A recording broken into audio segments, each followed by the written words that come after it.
¿Cómo están? Este es un nuevo capítulo de Análisis de Historia Integral Argentina, análisis del tomo La clase media en el poder. Es el número 7, ¿verdad? Y en esta oportunidad, 4 autores. Héctor P. Agosti, en un artículo titulado El proceso cultural a partir de la Primera Guerra Mundial, y Pablo Lejarraga, Jorge E. Roulet y Bernardo Kleiner, que trataron la reforma universitaria en nuestro país. Exacto. Y son autores con trayectorias muy marcadas, ¿no? Héctor P. Agosti, bueno, un intelectual comunista clave, muy metido en la relación cultura-política. Sufrió persecución además. Pablo Lejarraga, también comunista, escritor, quizás más directo en su crítica social y política, también perseguido. Claro. Jorge E. Roulet, historiador, perspectiva marxista, enfocado en lo económico-social, muy riguroso en su método. Ajá. Y Bernardo Kleiner, filósofo, con influencia de la escuela de Frankfurt, un crítico de la modernidad, pero desde una posición más independiente quizás. Todos, bueno, aportan miradas intensas sobre esa Argentina tan convulsionada. Bien, entonces vamos directo al núcleo con Agosti y ese proceso cultural post-Primera Guerra Mundial. Él arranca con algo fundamental que ya decía Gutiérrez mucho antes, ¿no? Argentina como país de inmigración. Esa marea inmigratoria, según Agosti, transformó todo. El lenguaje, el trabajo. Pero ¿sobre qué base se asentó todo eso? Ahí es el punto clave, digamos, que marca Agosti. Se asentó sobre una estructura que no cambió, el latifundio. Y además, bueno, chocó con una herencia hispánica de cierto desprecio al trabajo manual, donde primaba más el capital comercial. Una herencia colonial, básicamente. Claro, ese viejo colonialismo español que después, dice Agosti, fue funcional al dominio británico post-1870. Las clases altas locales quedaron como socias menores, digamos. Entonces, tenías a las capas medias como infladas por esa inmigración masiva y casi naturalmente enfrentadas a esa vieja estructura oligárquica y a sus socios británicos. Y Agosti ve la conexión directa, el triunfo del radicalismo y casi pegado, la reforma universitaria de 1918. Son como los hijos de esos inmigrantes irrumpiendo en la escena. Una irrupción que por supuesto generó anticuerpos. Agosti recuerda a Joaquín B. González, lamentándose por esa irrupción informe y turbia de ideas foráneas que parecían amenazar la tradición hispano-argentina. Claro, la tradición. Es una tensión que va a cruzar todo el periodo, ¿no? Lo nuevo, lo inmigrante, lo popular, versus lo tradicional, lo criollo, lo oligárquico. Y esa tensión se vio hasta en el teatro popular. El sainete, que tuvo su auge hasta 1930 más o menos, Agosti lo rescata de cierto olvido crítico, ¿no? Señala algo interesante sobre su foco. Sí, destaca que, contra lo que a veces se piensa, el sainete no se centraba tanto en el fracaso del inmigrante, sino más bien en su proceso de integración, en cómo se adaptaba y a la vez transformaba el lenguaje porteño. Era un fenómeno masivo. Popularísimo, claro, y por eso mismo quizás mirado con cierto desdén por la crítica seria de la época. Tenía esa dualidad. Podía ser conservador, como en Bacarezza, o tener chispazos más anárquicos, como en González Pacheco. Su declive hacia 1930, Agosti lo atribuye a que la sociedad ya era otra, ¿no? Los hijos de inmigrantes ya estaban más integrados y las nuevas migraciones eran distintas. Pero esa división social y cultural explotó con fuerza en la literatura, con la famosa pelea entre Boedo y Florida. Ah, sí. Una dicotomía clásica, digamos. Boedo, más ligado al anarquismo, a los autores rusos, buscando una redención social, conectado con las luchas obreras como la Semana Trágica, la Patagonia Rebelde. Un arte más comprometido, se diría. Exacto. Agosti admite sus posibles limitaciones estéticas, pero le reconoce una enorme justificación histórica, un anclaje en la realidad social urgente de ese momento. Y Florida era otra cosa, ¿no? La revolución formal, la búsqueda estética, la conexión con las vanguardias europeas. Tal cual. Coincide con la presidencia de Alvear, una época de más estabilidad capitalista, digamos. Venían de la burguesía, de la pequeña burguesía. Querían modernizar, sí, pero... Pero había una distancia. Agosti, citando a Córdoba y Turburu, marca esa distancia, ese aire de superioridad intelectual a veces. Es interesante, esa ironía que rescata Agosti del manifiesto de Martín Fierro, donde celebraban usar dentífrico sueco y jabón inglés. Qué detalle. Sí, un reconocimiento casi cínico de la dependencia cultural, mientras intentaban una ruptura estética, ¿no? Y Deodoro Roca, figura central de la Reforma, les criticaría justamente eso, ese desdén por la política, esa separación entre arte y compromiso.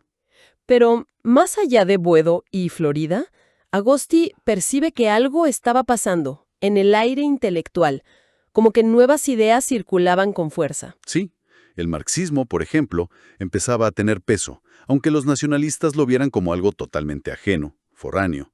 Y también una intuición creciente sobre el imperialismo. Ya no era solo el antiyanquismo. Exacto. Se superaba la vieja idea del arielismo, esa oposición un poco etérea entre el espíritu hispano y el materialismo yanqui, para empezar a entender el imperialismo como una fase concreta del capitalismo, con intereses económicos muy definidos. Ahí surgen organizaciones. Claro, la Unión Latinoamericana en 1925, la Liga Antiimperialista. Al principio, la bronca era mucho contra las intervenciones yanquis en Centroamérica, Pero Agustino subraya cómo ya en 1928 el Partido Comunista Argentino identificaba con claridad al imperialismo británico como el principal actor acá en Argentina. y su alianza orgánica con la oligarquía terrateniente. Ahí se sueldan dos luchas clave, antiimperialismo y reforma agraria. Dos temas que van a marcar décadas. Sin duda. Y en paralelo, una reacción antipositivista que, según Weinberg, citado por Agosti, era casi una reacción anticiencia. Llegaba la influencia de Ortega y Gasset, después Heidegger. Corrientes más irracionalistas que calaban en ciertos sectores intelectuales, alejándose de la razón ilustrada. Un caldo de cultivo complejo. Totalmente. Estas batallas de ideas, aunque parecieran abstractas, se conectaban con las tensiones políticas y sociales, muchas veces a través de la universidad, justamente. Y todo esto nos lleva al gran debate sobre la identidad nacional. ¿Qué somos? Agosti recupera la vieja pregunta de Echeverría, mirar el progreso afuera, pero también mirar nuestras entrañas, ¿no? Y critica los extremos, tanto el cosmopolitismo abstracto de Borges, nuestra tradición es europea, como el folclorismo anacrónico que ignora los cambios. Y también critica esa otra tensión, el europeísmo un poco elitista de la revista Sur frente a un nacionalismo muy conservador, hispanista, católico, a veces profranquista con ecos en Lugones, por ejemplo. De ahí sale esa idea peligrosa de las dos Argentinas. Exacto, que mencionan Dolly Rojas, una argentina supuestamente auténtica del norte, criolla, y otra gringa, inmigrante, la de Buenos Aires y el sur, que casi habría que eliminar o proscribir. Lo interesante es cómo Agosti desnuda la trampa de ese nacionalismo. Al renegar de Buenos Aires, justamente por ser el centro proletario e inmigrante, terminaba siendo, en el fondo, antinacional y antipopular. Una postura donde coincidían llamativamente la derecha oligárquica y sectores de la llamada izquierda nacional. Agosti lo fundamenta con datos demográficos, contundentes. ¿Cómo cuáles? Bueno, la baja de extranjeros en Buenos Aires capital, pero la enorme concentración obrera en el conurbano hacia mediados de siglo. Esa nueva masa popular era el público de la incipiente cultura de masas, a menudo impuesta por monopolios y un folclore estereotipado, y al mismo tiempo el blanco de los ataques nacionalistas y del desprecio de cierta intelectualidad que, como que huía de esa realidad. O sea, una doble imposición cultural, la extranjera y la de la propia oligarquía, con su versión lavada de la historia, ¿no? Tal cual. La historia misma, dice Agosti, se vuelve una guerra civil intelectual entre la nueva escuela histórica y el revisionismo. En medio de todo ese ruido, de a poco empezaba a surgir una conciencia folclórica más popular, más auténtica. Un panorama cultural muy denso, muy conflictivo. Sí. Y en medio de todo eso, como una caja de resonancia, la universidad y el movimiento de la reforma. Exactamente. Pasemos a eso, a la reforma universitaria con las miradas de Lejarraga, Roulette y Kleiner. El chispazo inicial, Córdoba 1918. El contexto ya lo delineamos un poco. Crecimiento urbano, alfabetización, hijos de inmigrantes golpeando las puertas de una universidad vieja, elitista. Y una industria que tímidamente pedía técnicos también. Claro. Bueno, Pablo Lejarraga nos da la visión casi fundacional, digamos, hasta 1932. Para él, la reforma es el gran movimiento juvenil de Argentina y Latinoamérica. Subraya su rápida expansión continental, cómo cada país la adaptó, pero manteniendo reclamos comunes de renovación universitaria y social. Y ve una evolución clave. Sí, de rebelión estudiantil a movimiento nacional y social. La famosa ecuación, universidad, escuela, sociedad. Lejarraga la conecta con todo. La Primera Guerra, la Revolución Rusa, el radicalismo en el poder, la agitación obrera. Una plataforma muy amplia. Amplísima. Define sus principios como democráticos, laicos, anticapitalistas, solidarios con los trabajadores, americanistas y antiimperialistas, y con demandas concretas que hoy parecen obvias pero eran revolucionarias en ese momento. ¿Como cuáles, por ejemplo? Participación estudiantil en el gobierno universitario, lo que después sería el cogobierno, autonomía, entendida como libertad creadora, no como privilegio corporativo, libertad de cátedra, concursos públicos, asistencia libre, gratuidad. El objetivo era claro. Democratizar la universidad, abrirla al pueblo, romper las barreras económicas, aunque Lejarrega admite que los límites estaban afuera, en la estructura socioeconómica del país. Y destaca la dimensión política fundamental, ¿no? Totalmente. La reforma como semillero de dirigentes, como escuela de compromiso social, y sobre todo como punta de lanza de la lucha antiimperialista, contra las potencias externas y sus socios locales, las oligarquías. Cita a ingenieros diciendo que la juventud reformista precisó la ideología antiimperialista. Y menciona el debate sobre su interpretación. Sí, si era un tema puramente generacional o si tenía una base de clase, dado el origen mayoritariamente de clase media de los estudiantes.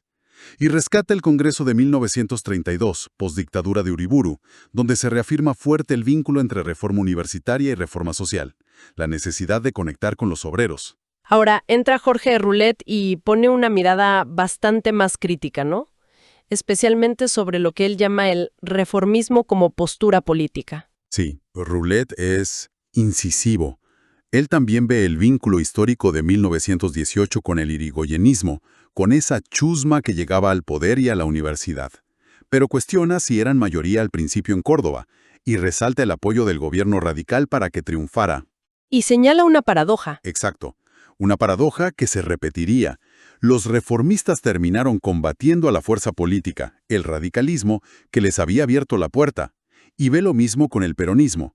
A pesar de que Perón concretó viejas banderas reformistas como la gratuidad o el fin del examen de ingreso, la FUA y la FUBA se le opusieron frontalmente. Claro. Irónicamente, dice Roulet, la unidad y representatividad estudiantil fueron máximas en esos años de oposición dura al peronismo, 1952-56. La distinción clave que hace Roulet es fundamental para entender su crítica, me parece. Separa tres cosas. Sí, es muy útil esa distinción. Primero, el hecho histórico de Córdoba 1918, innegable, producto de cambios sociales profundos. Segundo, el programa reivindicativo universitario, concursos, autonomía, periodicidad, etc., que considera valioso y vigente en gran medida. Y tercero, La postura política o ideología reformista. Y acá es donde Roulet es implacable. La critica como una ideología típicamente juvenil, de los 18 a los 25 años, dice, de clase media alta, pasajera, desconectada de los actores sociales reales, sobre todo los obreros. que sobrevalora el rol de la universidad, dice. Exacto, que idealiza la universidad y tiende a cometer errores políticos graves como oponerse a movimientos populares por cuestiones ideológicas o de clase. Cita incluso una anécdota filosa de Jauretche, para ilustrar esa desconexión.